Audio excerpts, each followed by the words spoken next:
Whelan Presley Funeral Home and Crematory have been serving Quad City families and veterans since 1889.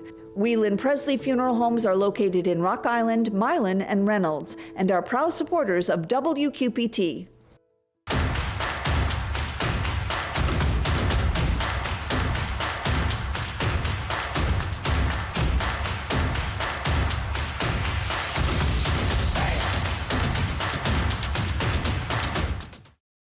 Alternatives is a proud supporter of WQPT and has been serving our community for 40 years. Alternatives provides professional guidance to maintain independence and quality of life for older adults and adults with disabilities. The Mississippi River is on the rise. Why aren't other rivers in our area also rising? A look at the science behind the flooding in the cities.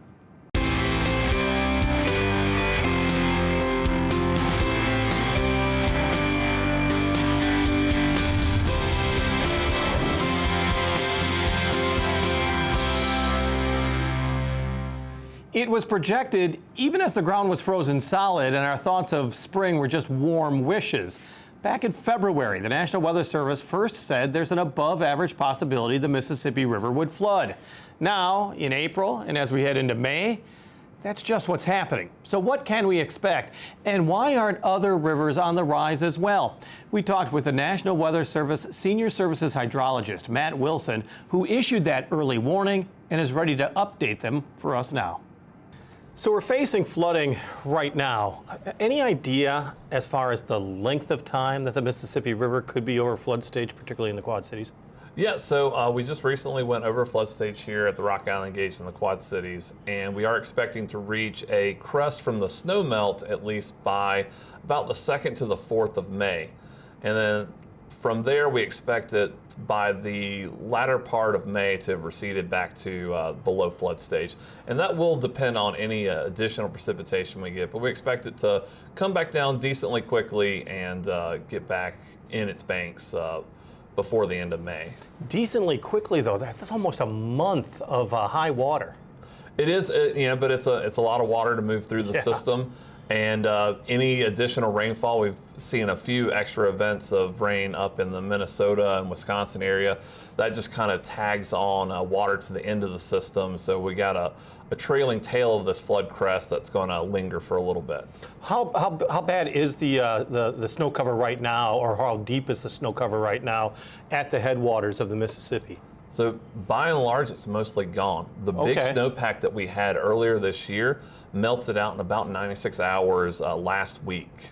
We had that nice warm up we had down here. We had an equally impressive warm up north.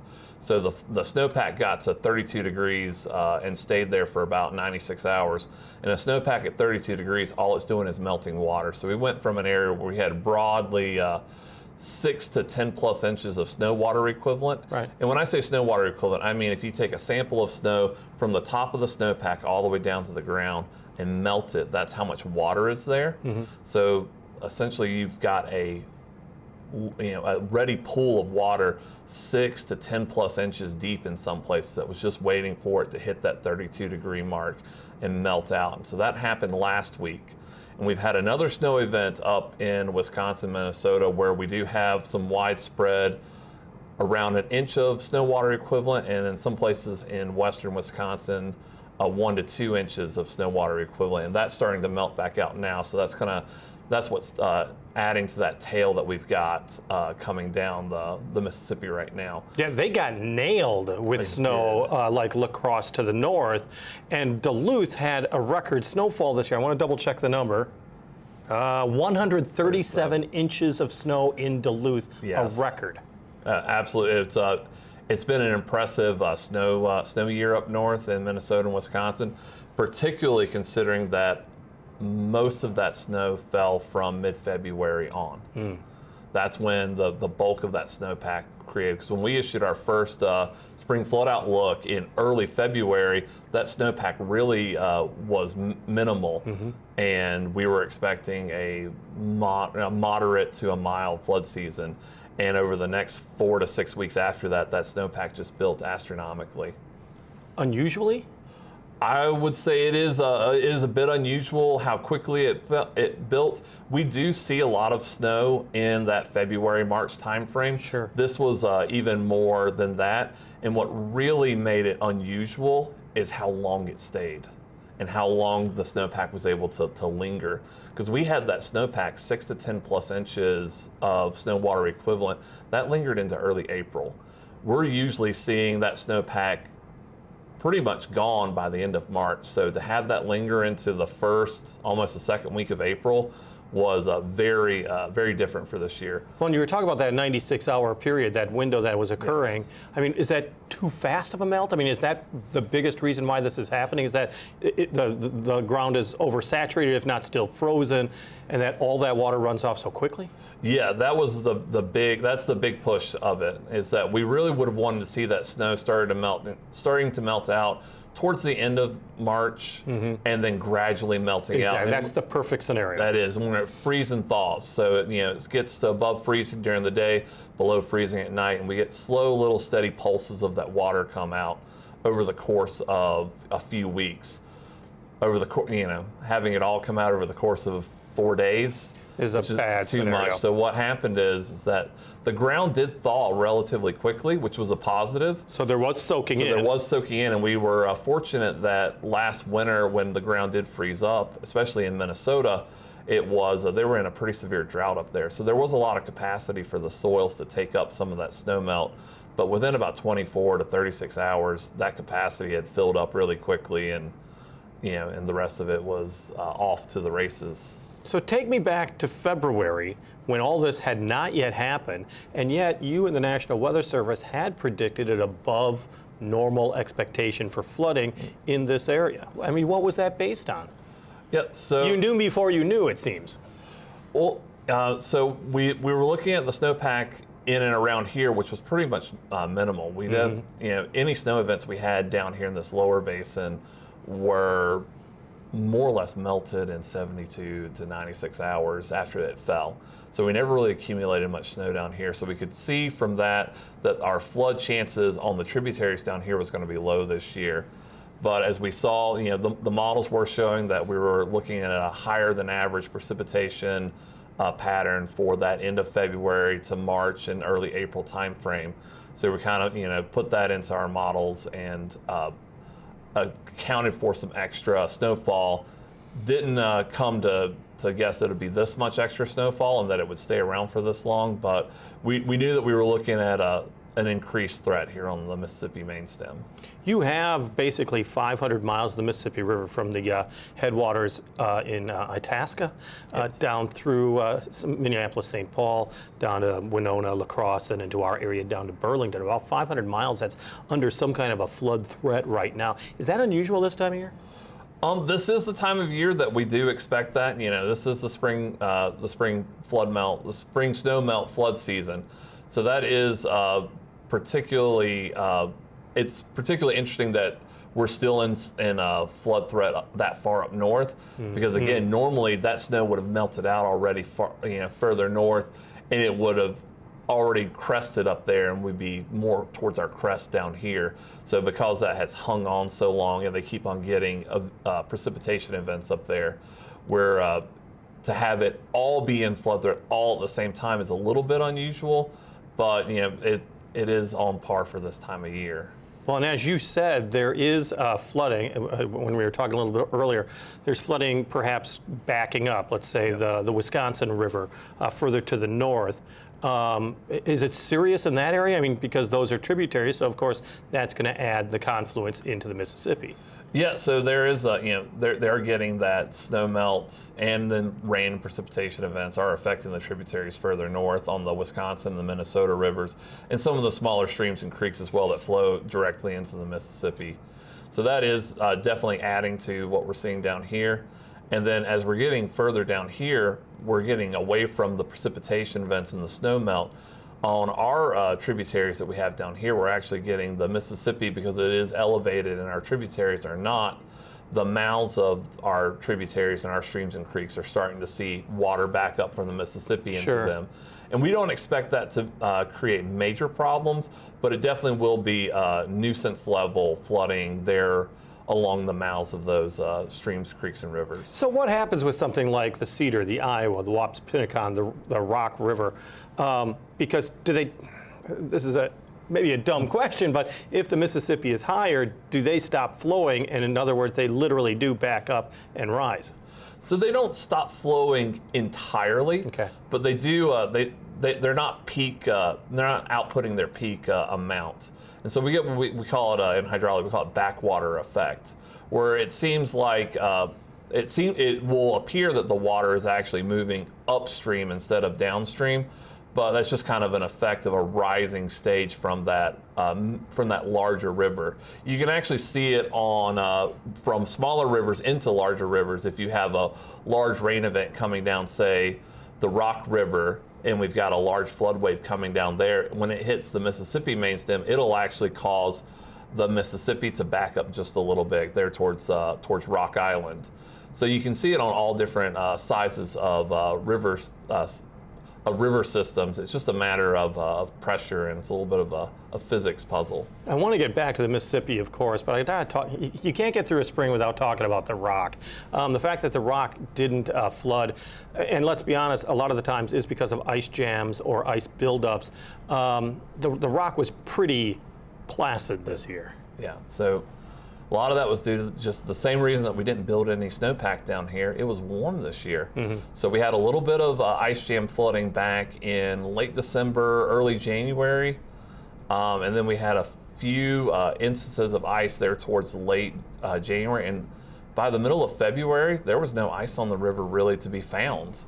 So we didn't have that ice jam flooding potential this year. Yeah. And then without any snow to melt to add to that, it's just we've been at the flooding on the Rock River's really been beholden to the rainfall, and we've been blessed with just normal precipitation this year. We haven't had any outsized rain events so far. You talked about using the models back in February and how they kind of predicted or helped you predict what we were going to expect this spring. Explain to me these models. I mean, this is based on mathematical equations. It's based on the history of the river. It's based on weather systems this time of year. Yep, so it's based partly on some of what we call climatological norms, and we use a 30-year average on those going back from 2020 to 1990. And then, so that basically, that sets our... It doesn't seem that long ago. Doesn't. That tells you how old I am, but okay, 1990 on. So 1990, we update them every decade. So before, back in 2019, we were using 1980 to 2010. So now we're using 1990 to 2020. And that sets our weather stage. So it sets how much precipitation we expect, what our temperatures that we expect are. Then we also look at current conditions, such as what our streams are currently at, our soil moistures, and a few other things. Our soil frost depths. We take frost depth readings at certain locations, and we factor all that into a model. And we also and then basically run a pretty complex system of equations on it, and it kind of gives us those outputs. On top of that, we also use what we call analog floods, or essentially just a comparable flood year. So we look back at the major floods that we've had over the past. Honestly, we have records back to the 1880s. So we've got 140 something years of records where we have at least some data, and we try to look back at the ones that we have the most data for, that we can see that the conditions are comparable to now. This year's been tricky because there's not really a good comparable year to this year. Normally when we have major flooding like this on the Mississippi main stem, we also have comparable major flooding along at least some of our tributaries. And this year, with our tributaries running really low and the main stem running so high, it's really hard to find that comparable year. So it's made modeling a little bit more difficult this time around. Because you brought up the fact that it's been dry, either a drought or almost drought-like conditions in parts of the upper Mississippi watershed.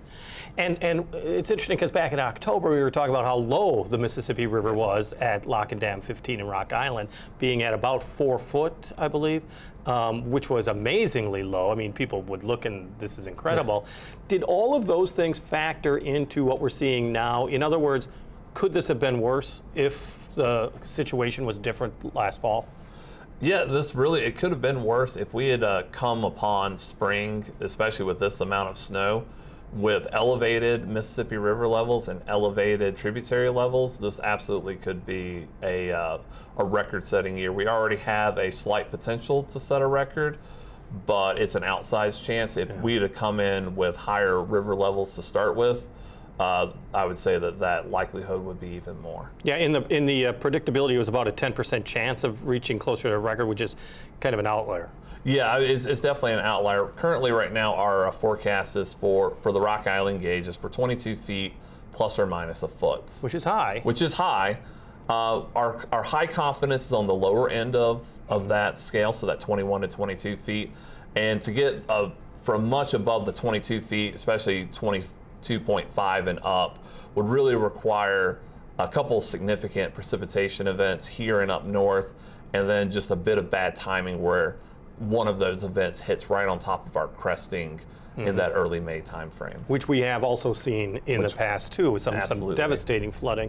And if you're talking about the river being high throughout the month of May, there is that possibility, if you had a really rainy May, that the river could go and spike even higher. It is. The current climatological outlooks are for basically from south of the Quad Cities. They're slightly above average precipitation chances for May, June, and July. South of the Quad Cities. South of the Quad Cities, and for the Quad Cities north, they are about average. So we're not looking at too much of an outsized chance of.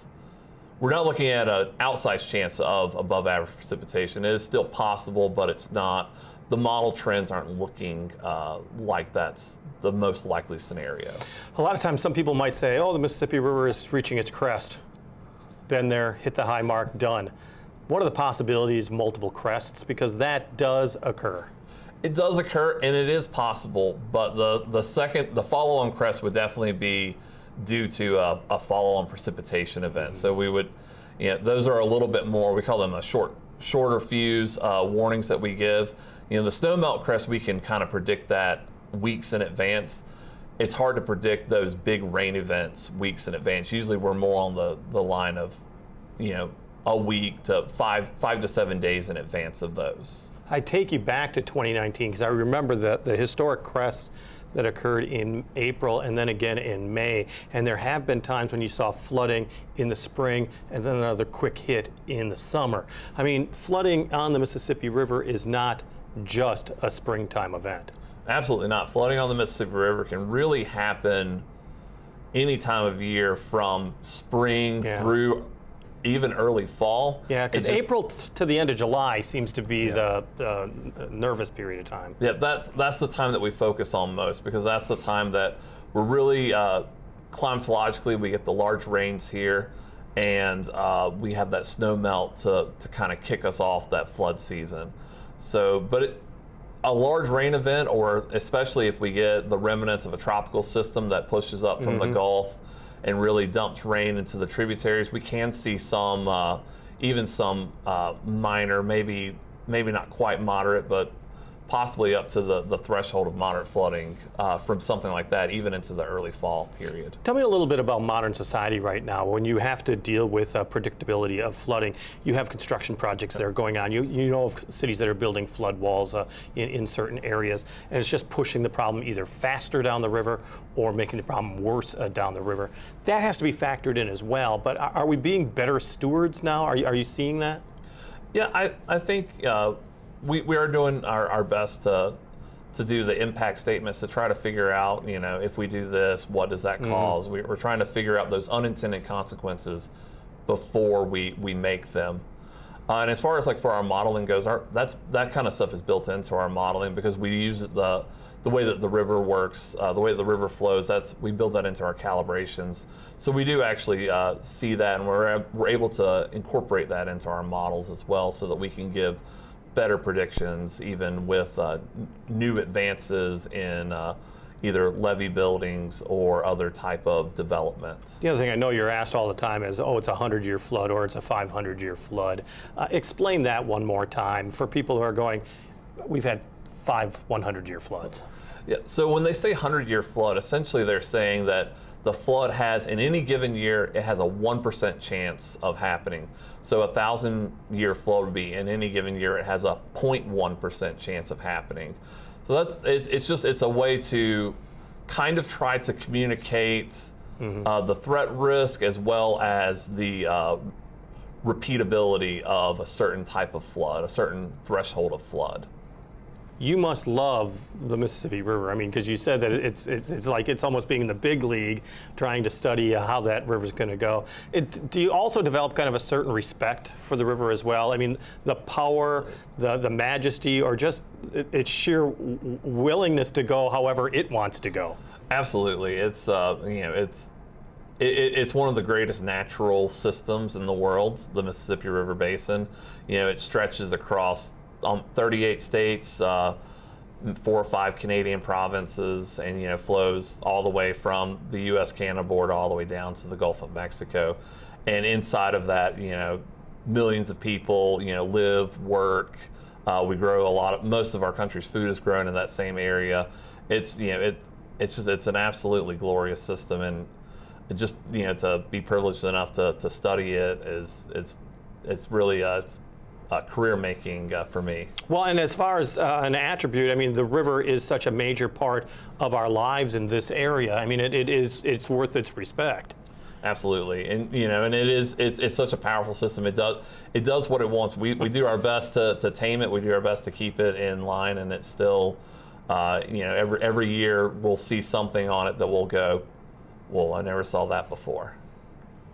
Matt Wilson, Senior Services Hydrologist with the National Weather Service's Quad Cities office. There's plenty of things going on as we continue to try to shake off the cold and start enjoying the spring weather. Here's Laura Adams with some of those ideas to help you go out and about. This is Out and About for April 27th through May 4th. Niabi Zoo is turning 60. Join the celebration at the Rust Belt in East Moline on May 4th, starting at 6, with music and entertainment, while Princeton Recreational Trails is hosting the 3rd annual 2-mile dog scamper walk run, April 28th at 6 p.m., starting at Go Fish Marina in Princeton. Plus, Quad City Rugby will host a festival-style rugby match on the 29th at Centennial Park in Davenport, starting at 9 a.m. And Rock Island Parks and Recreation are holding a community garage sale and vendor fair at Longview Park on the 29th, starting at 8. On stage, Grumpy Old Men, the musical, continues their run through May 6th, while Augustana College present The God of Vengeance, April 27th through the 30th at the Bruner Theater. Showtimes are 7:30. Playcrafters Barn Theater are holding auditions for Little Women on the 29th from 1 to 3 and 4 to 6 on the 30th. The Mockingbird on Main present a comedy show on the 29th. Showtime is 7:30 and it's $10 tickets. And Kenny Chesney with special guest Kelsey Ballerini perform at the Vibrant Arena at the Mark on the 4th. And be sure to tune in and catch The Best We've Got, the Carl Erskine story, on the 30th at 7 on WQPT. For more information, visit our website at wqpt.org. Thank you, Laura. Jonathan Turner is just as comfortable behind a computer keyboard as he is behind a musical one. An accomplished journalist and writer, Jonathan joined us on the stage of Moline's Black Box Theater to perform one of his originals. Here's Jonathan Turner with Just a Midwest Boy.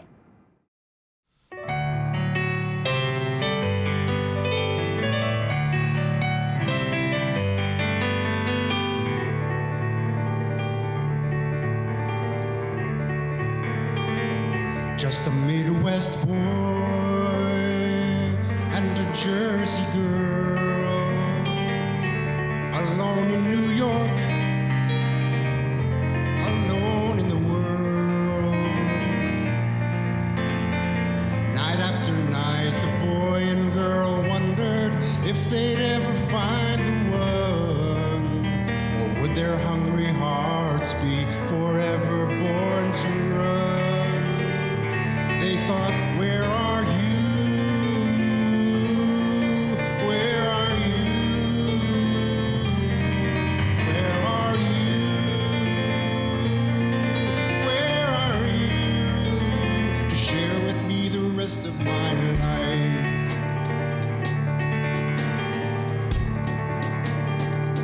just a Midwest boy and a Jersey girl. One day they met online, they let their feelings unfurl.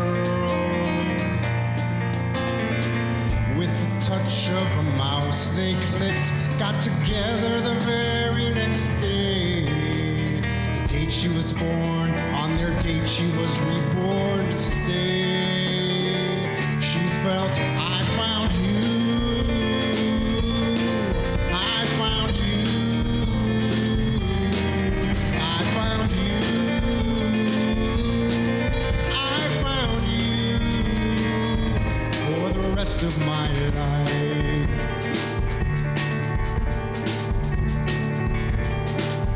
Just a Jersey girl and a Midwest boy. She gave him hope, he brought her joy. Then one afternoon in June, she asked him to be his bride. Though it was raining out, the sunshine streamed inside. He said, I love you, I love you, I love you, and I love you for the rest of my life.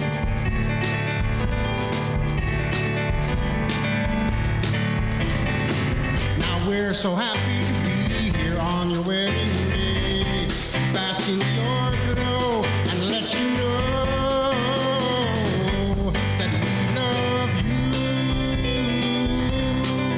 we love you,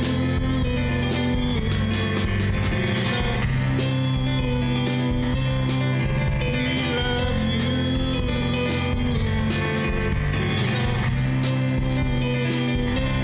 and we'll love you for the rest of our lives.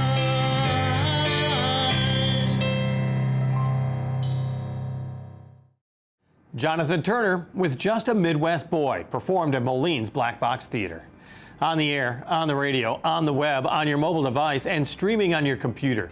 Thanks for taking some time to join us as we talk about the issues on the cities.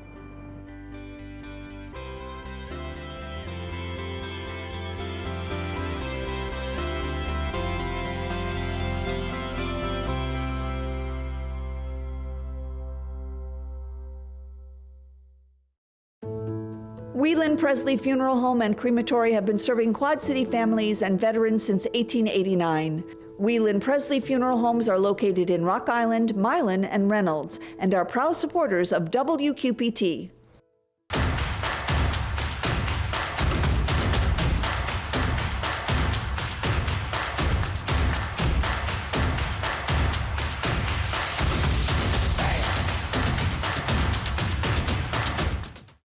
Alternatives is a proud supporter of WQPT and has been serving our community for 40 years. Alternatives provides professional guidance to maintain independence and quality of life for older adults and adults with disabilities.